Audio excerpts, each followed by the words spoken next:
Makkiyah. Sudah kita sampaikan sebelumnya ya. Masih ingat Bunda? Surah Makkiyah itu surah apa? Masih kurang jawabannya. Sebelum hijrah. Karena nanti ketika hijrah ke Mekah lagi, surah apa itu disebut? Rasulullah itu pergi ke Madinah. Di Madinah itu tahun 8 Hijriah Rasulullah menguasai kota Mekah. Rasulullah balik lagi ke Mekah kan? Kemudian di situ ayat turun. Itu surah apa? Madaniyah.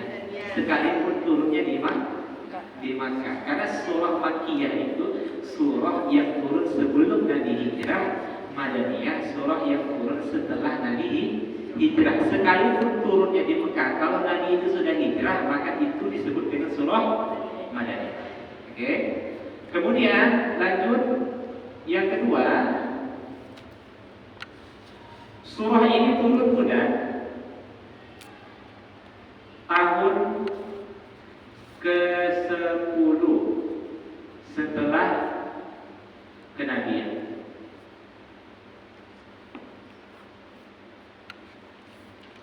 Saya jadi mudah. Pertanyaannya, saat itu berapa umur Rasulullah?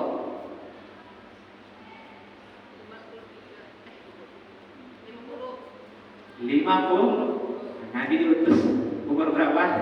40 tambah 10 50. Oke. Tahun ke-10 setelah kenabian. Oke, surah ini turun tahun 10 setelah kenabian. Setelah Nabi Shallallahu Alaihi Wasallam itu turun dari Mi'raj.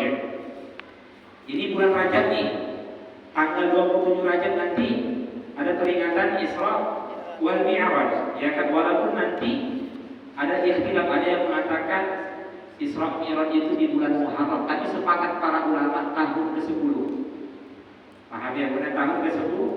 Intinya begini, ketika Nabi Shallallahu Alaihi Wasallam membawa syariat dari langit, syariat sholat, Nabi ingin melaksanakan sholat, tapi Nabi tak tahu apa yang mau Nabi baca. Maka turunlah surah Al-Fatihah. Itu asal muasalnya, bukan? Ketika Nabi kan membawa hadiah syariat apa itu sholat. Kemudian setelah itu Nabi ingin melaksanakan sholat. Sholat yang pertama kali dilaksanakan oleh Nabi adalah sholat zuhur. Oke? Sholat zuhur, makanya kan akhiri sholat liduluki syamsi, dirikanlah sholat dari sejak tergelincirnya matahari. Kapan itu? Kapan matahari tergelincir? Zuhur. Nah, ketika Nabi ingin melaksanakan sholat, Nabi tidak tahu apa yang mau Nabi baca. Maka turunlah malaikat Jibril mengajarkan kepada Rasulullah apa yang harus Nabi baca. Maka turunlah surah Al-Fatihah. Itu sejarahnya, benar? Paham sampai sini? Kemudian yang ketiga, ya, nama lain dari surah Al-Fatihah. Al-Fatihah ini maknanya pembukaan. Pembukaan.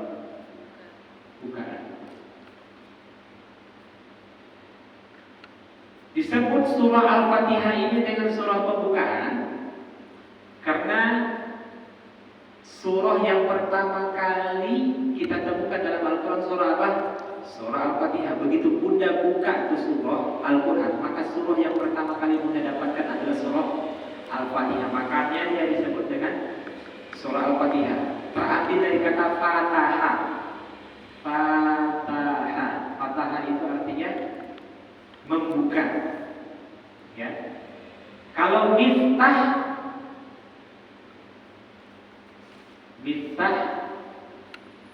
alat untuk membuka, maka diterjemahkan kunci.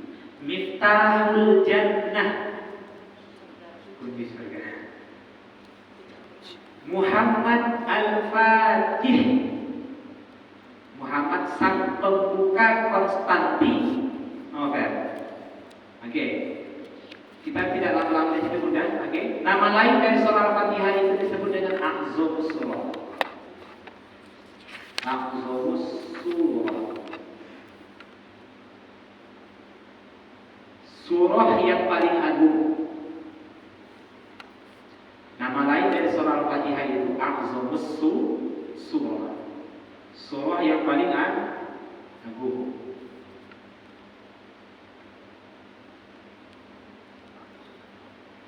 Saya tanya ini mudah. A'zamus Surah.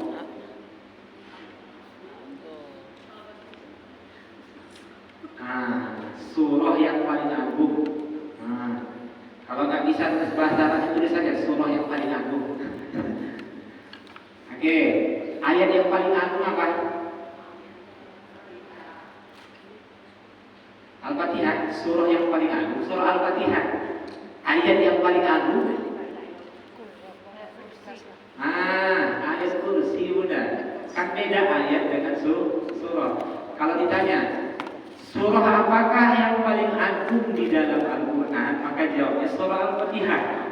Ayat apakah yang paling agung di dalam Al-Quran? Maka jawabnya ayat kursi.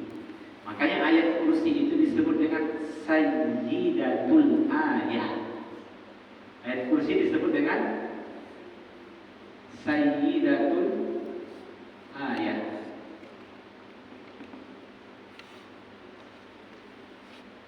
Ayat yang paling agung.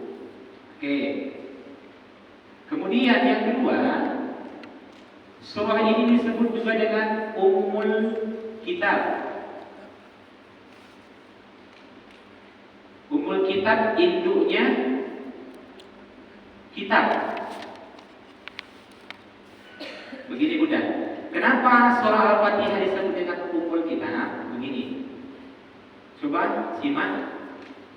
Dari semua kitab yang pernah Allah turunkan di muka bumi ini, oke?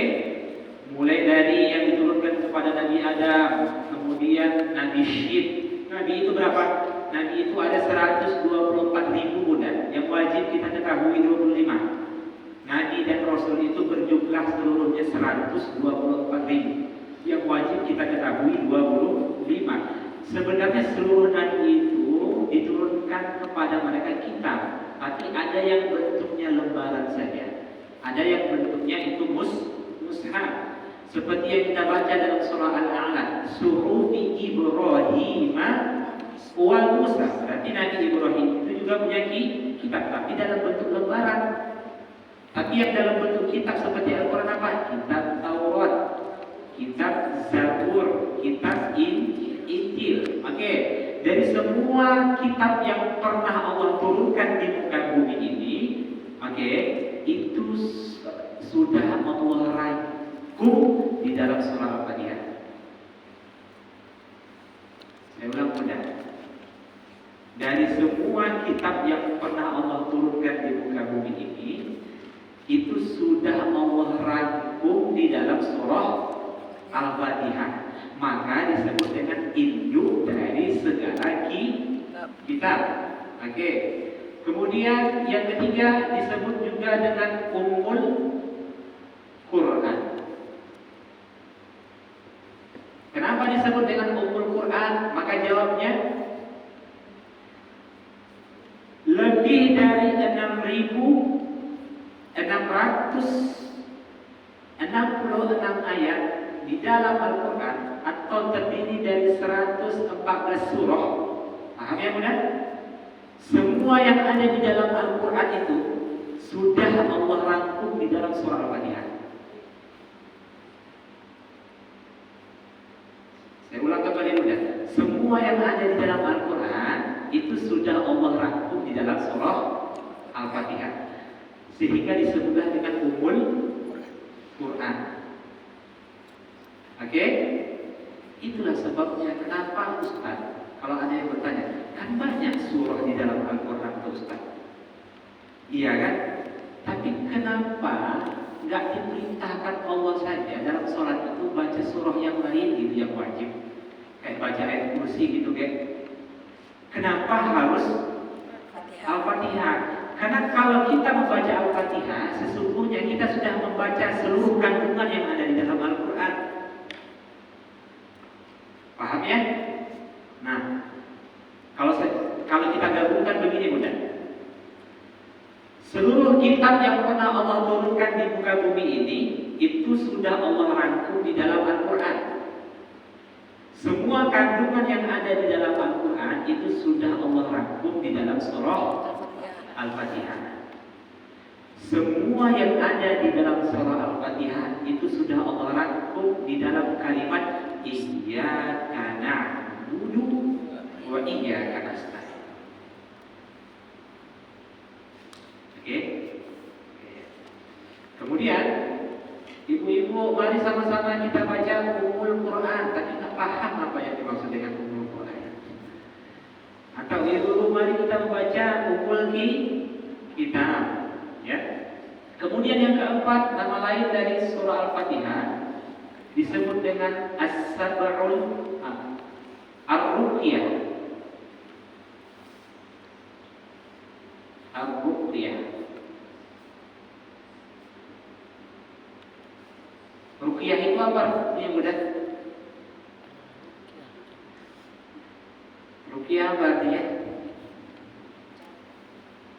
Selama ini kalau mudah dengar ruqyah, apa yang mudah pahami? Usir jin. Padahal ruqyah itu bukan usir jin saja. Ruqyah itu digunakan untuk dua penyakit fisik maupun penyakit rohani.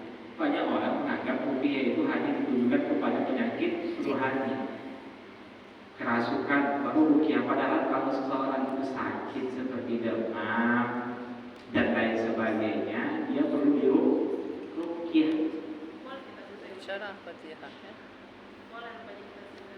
Boleh, tapi dianjurkan itu untuk ruqyah mandiri. Ruqyah mandiri boleh. Bunda meruqyah diri sendiri, itu dianjurkan. Kenapa? Karena Nabi tidak pernah meninggalkan itu. Sahabat-sahabat juga demikian. Oke. Nah, bagaimana cara Nabi meruqyah? Kebiasaan Nabi Bunda, ketika Nabi itu membaca Qul a'udzu birabbil falaq, Nabi sebelum tidur, Nabi mengangkat tangan menghadap kiblat dalam keadaan berwudu.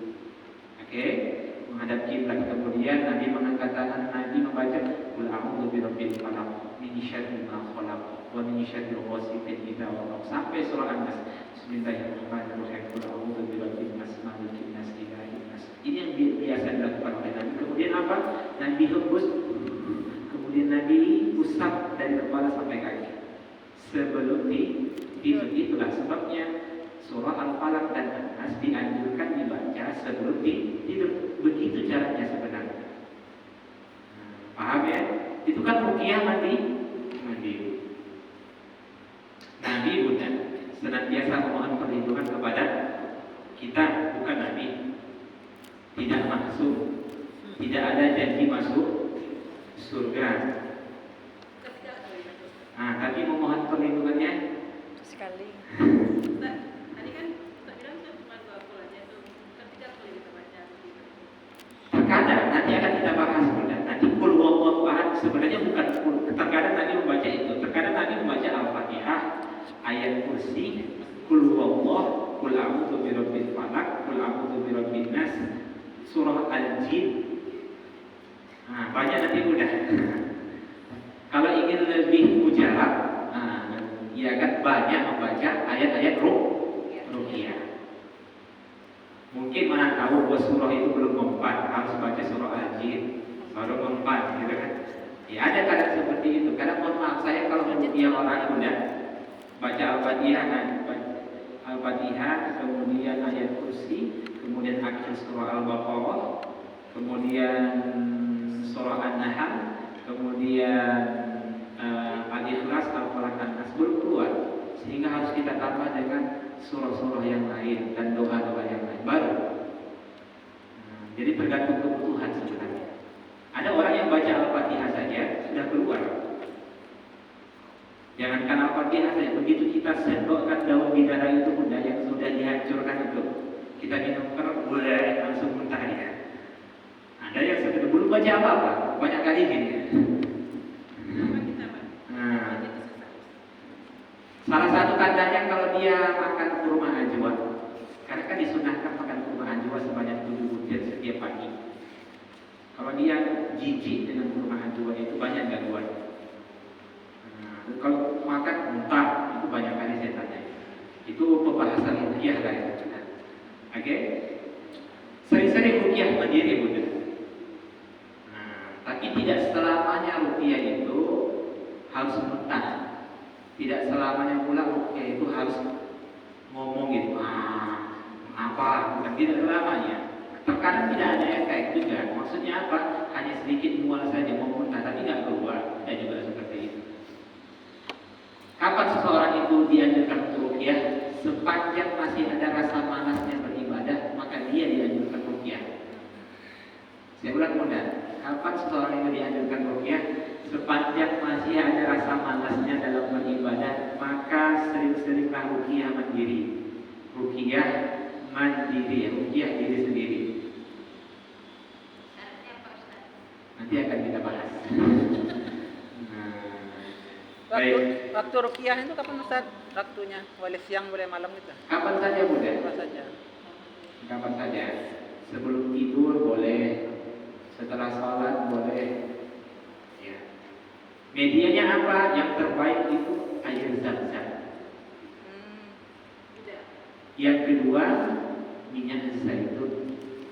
Kalau tak ada, ya kan, boleh pakai madu. Atau bisa solusi dengan daun bidara. Daun bidara itu masukkan ke air, kemudian panaskan, larutkan. Nah, larutannya itu yang diminum dan dimandikan. Dan Untuk diminum aja Ustaz? Hah? Harus dimandikan? Harus dimandikan airnya? iya. Kemudian kalau ihram dari mikot itu disunahkan pakai daun bidara, makanya di Bir Ali itu dijual di daun apa namanya bidara bubuk. Hah? Karena sunnah mandi ihram itu pakai daun bidara. Jelas ya. Makanya kan ada sekarang daun bidara bubuk kan? Di mana-mana sekarang jual udah. Itu beli saja, kalau susah yang giling-gilingnya gitu beli aja yang kasih suami, kalau merasa suami itu seperti umatnya Nabi Musa. Ya kan? Atau anak sudah degilnya minta ampun, Ada jarang. ya kan? Atau mungkin anak yang dulu itu suka bersosial, tapi akhir-akhir suka menyendiri, paham ya? Kemudian banyak tanda-tanda yang lain. Lesu, susah tidur, itu gangguan. Mohon maaf, kita pernah menangani perempuan yang 10 tahun terhamil. Kita ruqyah, akhirnya alhamdulillah atas izin Allah perempuan itu itu juga orang yang terlambat, itu juga bisa masuk bertengger jin itu di rahim. Dan banyak orang yang tidak menikah, bisa karena takdir Allah, bisa juga karena banyak orang yang hasad dengan dia, maka perlu diruqyah. Jadi orang sekarang cara ruqyah itu kalau suaminya ngasih ATM sama sekretarisnya, nah itu kan, kenapa ya sama aku tidak, sama sekretarisnya Ya. maksudnya santet atau kena pedet dan lain sebagainya gitu kan. Baru ruqyah. Jadi bukan hanya itu saja, bukan fisik. Fisik juga seperti itu. Termasuklah kenapa ruqyah Umar bin Khattab, sahabat-sahabat yang lain terkena bisa ular, bisa kalah jadi, atau tahu nggak apa obatnya udah? Baca surah Al-Fatihah. Seperti ini. Paham udah? Kami usah pegang umpan-umpan, berarti ada masalah dengan bacaannya. Pistolnya sama, tapi orang yang menembak itu berbeda. Sama, beda kan bukan? Jadi bukan masalah dari Al-Fatihah, orangnya yang bermasalah. Ustaz, saya baca yang kursi, Ustaz itu baca yang kursi, tapi kenapa Ustaz umpan saya tidak? Berarti ada masalah. Masalah ini mana? Keyakinan. atau mungkin apa yang dia baca dia tidak paham. Itulah sebabnya kita mentadabburi ini Bunda. Kalau kita mentadabburi surah Al-Fatihah, Bunda mentadabburi surah Al-Ikhlas, Al-Falaq, An-Nas, insya Allah dengan keyakinan itu nanti akan ada perubahan. Akan mudah-mudahan nanti ketika ruqyah. Tapi kalau orang tidak paham apa yang dia baca, maka bermasalah. Itu tidak menjadi penawar. Oke? Baik. Ruqyah itu artinya apa? Ruqyah itu artinya jambi.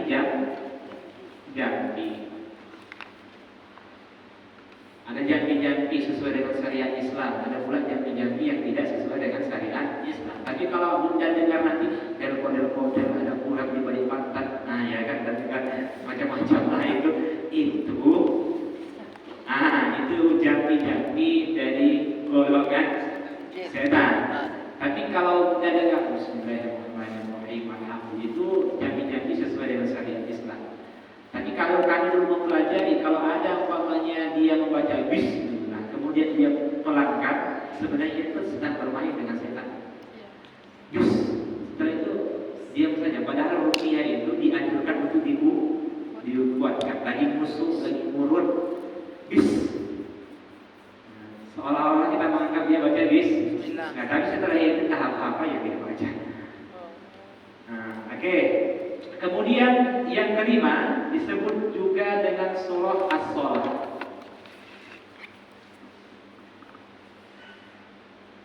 Bunda lagi ngaji nanti atau lagi buka kajian hari Jumat, ibu-ibu sambil menunggu ustadznya, mari sama kita membaca surah As-Salah.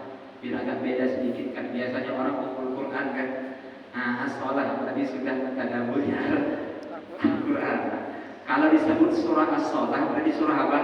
Al-Fatihah. Kenapa disebut dengan surah As-Salah? Karena sholat seseorang tidak sah kalau tidak membaca surah Al-Fatihah. Jelas ya? Kemudian yang keenam disebut juga dengan surah As-Sab'ul Mathani. 7 ayat yang diulang-ulang. Surah 7 ayat yang diulang-ulang. Kenapa disebut dengan Al-Fatihah itu disebut dengan As-Sab'ul Mathani? Maka jawabnya karena surah Al-Fatihah itu selalu kita ulang-ulang, selalu kita baca. Minimal berapa kali? 17 kali. Maka disebut dengan surah As-Sab'ul Mathani. Zuhur 4 rakaat, Asar 4 rakaat, Maghrib 3 rakaat, Isya 4 rakaat, Subuh 2 rakaat. Jumlahnya berapa semuanya? 17. Itu minimal, belum lagi ditambah dengan sholat sunnah. Nah, oke. Sebenarnya Bunda, kata Imam As-Suyuti dalam kitabnya Al-Itqan fi Ulumil Quran, ada 20 nama lain dari surah Al-Fatihah. Oke, cukup ini saja yang Bunda ketahui. Kita tidak perlu panjang-panjang untuk membahas itu. Ini saja. A'zamus surah, Ummul Kitab, Ummul Quran, Ar-Ruqyah, As-Salah, As-Sab'ul Mathani. Mari sama-sama kita membaca surah As-Sab'ul Mathani. Sudah bisa ya? Surah apa? Al-Fatihah. Mari sama-sama kita membaca surah Al-Kafiyah. Surah apa? Surah Al-Fatihah. Karena nanti ada 20 nama lain dari surah Al-Fatihah. Oke, baik. Paham sampai sini Bunda? Kita lanjutkan.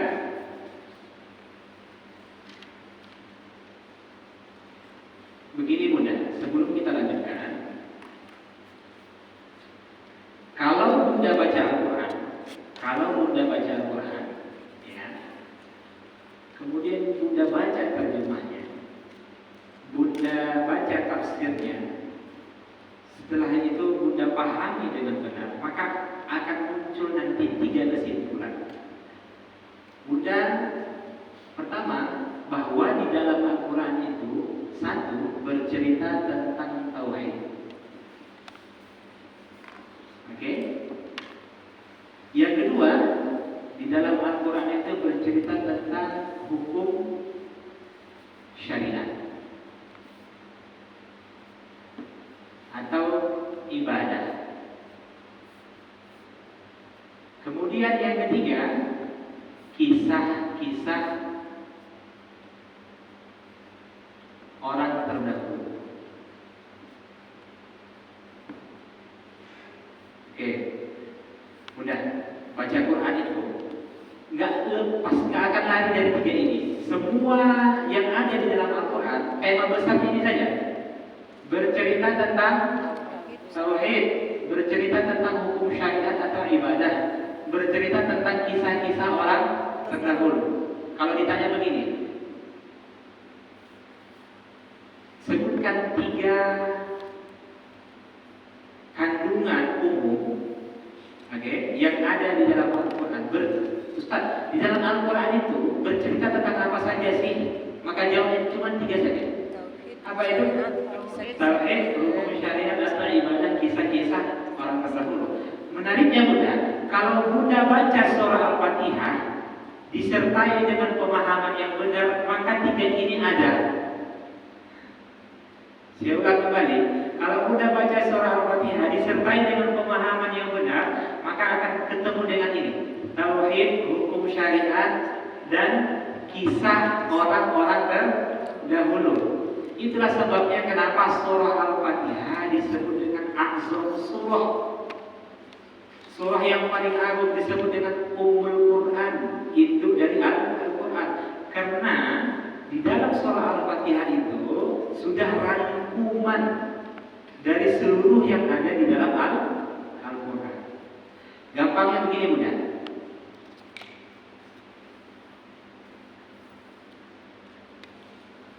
Bunda kalau dulu kuliah skripsi itu syarat pertama, lembaran pertama apa biasanya selain daftar isi?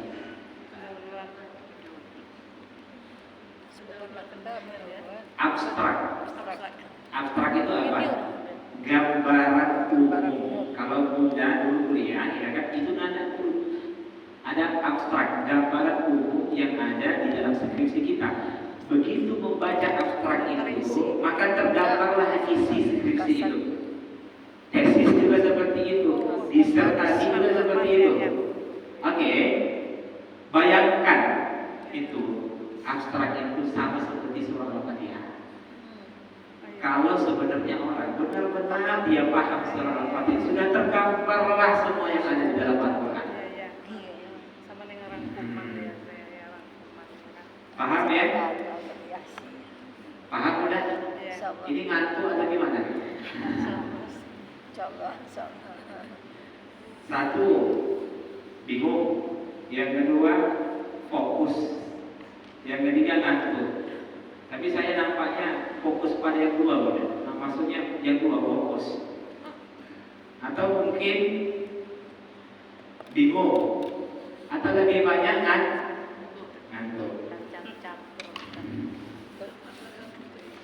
Oke. Yang kita sampaikan ini masih mukadimah. Ya, silakan. Mukadimah. Baik.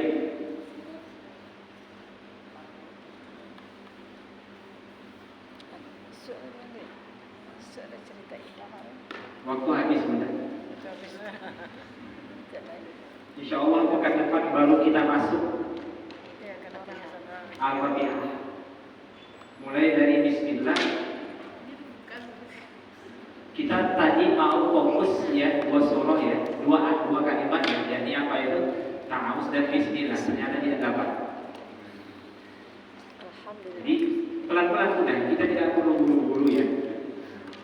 Jadi setiap surah yang kita bahas itu kita tidak lepas pertama dulu sebelum kita mentadabburi Al-Quran. Umpamanya nanti kita bahas surah An-Nas gitu ya. Kita bahas dulu apa arti dari surah itu. Kemudian setelah itu nama lain dari surah tersebut. Setelah itu asbabun nuzul. Setelah itu baru kita tadabburi. Begitu nanti ketika masuk surah Al-Falaq demikian juga. Nama lain dari surah Al-Falaq.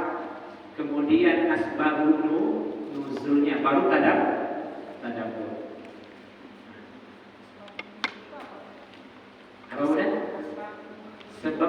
turunnya surah tersebut.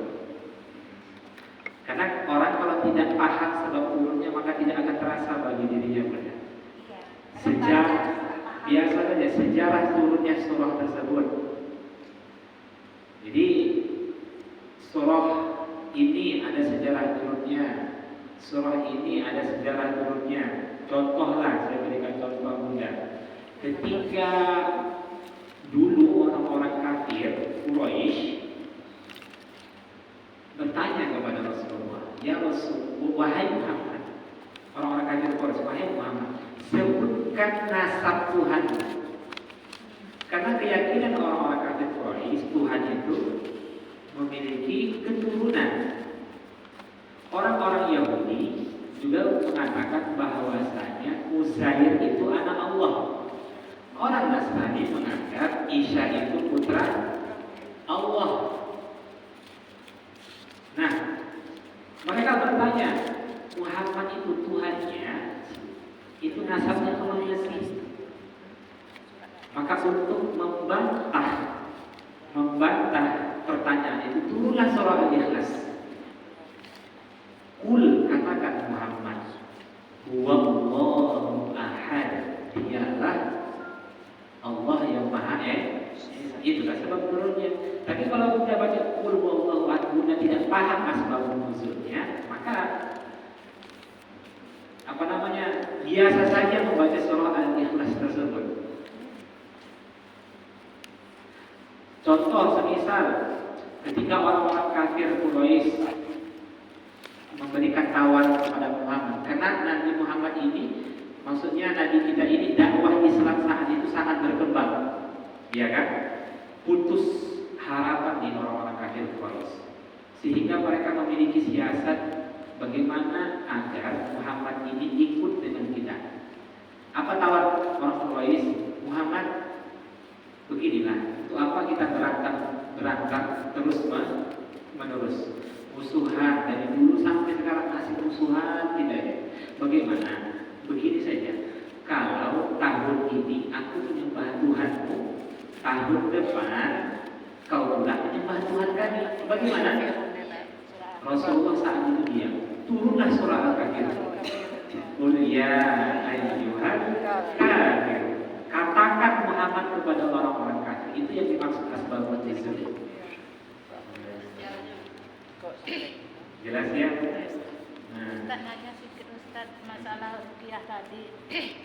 Anak saya yang paling kecil, namanya paling kecil cuma udah kuliah, udah selesai S1-nya.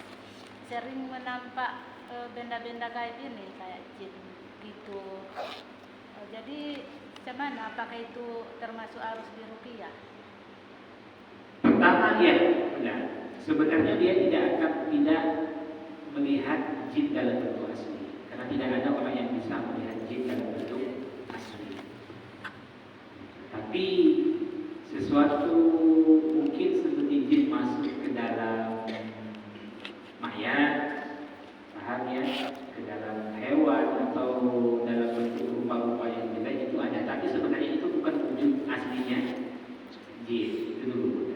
Kalau ada orang-orang yang seperti itu abnormal. Dia tidak normal lagi. Jangan dianggap itu kelebihan, karena itu adalah penyakit. Maka dia harus diruqyah. Maka cara yang pertama dulu ruqyah sendiri. Saya mohon maaf, siapapun orang yang minta ruqyah kepada saya,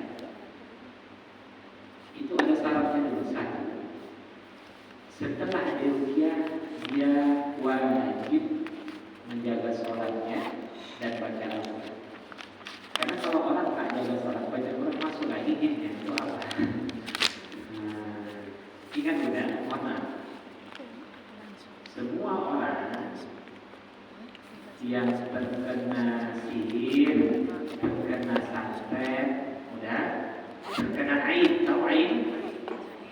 Pandangan mata orang-orang yang kasar, mungkin dulu semasa anaknya kecil dan lain sebagainya, dia sering menampakkan foto anaknya di depan orang-orang yang membencinya, paham ya? Atau hal-hal yang lainnya, atau mungkin ada orang yang hasad kepada dirinya, itu penyakit aib. Biasanya itu akan berdampak pada anak. Itu perlu Iya, caranya bagaimana? Bunda dulu baca. Saya coba nanti sementara ya, Bunda baca nanti surah Al-Fatihah. Sudah? Bunda baca surah Al-Fatihah. Kemudian Bunda baca akhir surah Al-Baqarah. Sudah? 2 akhir surah Al-Baqarah. Bunda baca ayat kursi akhir surah Al-Baqarah. Ingat ya, Al-Fatihah, ayat kursi akhir surah Al-Baqarah. 2 ayat akhir surah Al-Baqarah. Amanah Rasul. Kemudian Qul huwallahu ahad, Qul a'udzu birabbil falaq, Qul a'udzu birabbin nas. Sudah? Kemudian Bunda berdoa. Apa doanya? Dengan nama Allah aku meruqyahmu dari segala sesuatu yang menyakitimu, dari segala pandangan, dari segala keburukan dan pandangan orang yang hasad. Dengan nama Allah aku meruqyahmu, semoga Allah menyembuhkanmu. Itu bahasa Indonesia. Tapi kalau bahasa doanya, Bismillahirrahmanirrahim, min kulli syai'in yu'dika, min syarri kulli nafsin aw 'ainin hasidin, Allahu yashfika, Bismillahirrahmanirrahim. Setelah itu hembuskan ke dalam air. Air itu boleh Bunda tambah, lebih bagus Bunda tambah dengan daun bidara. Rebusannya itu diminumkan.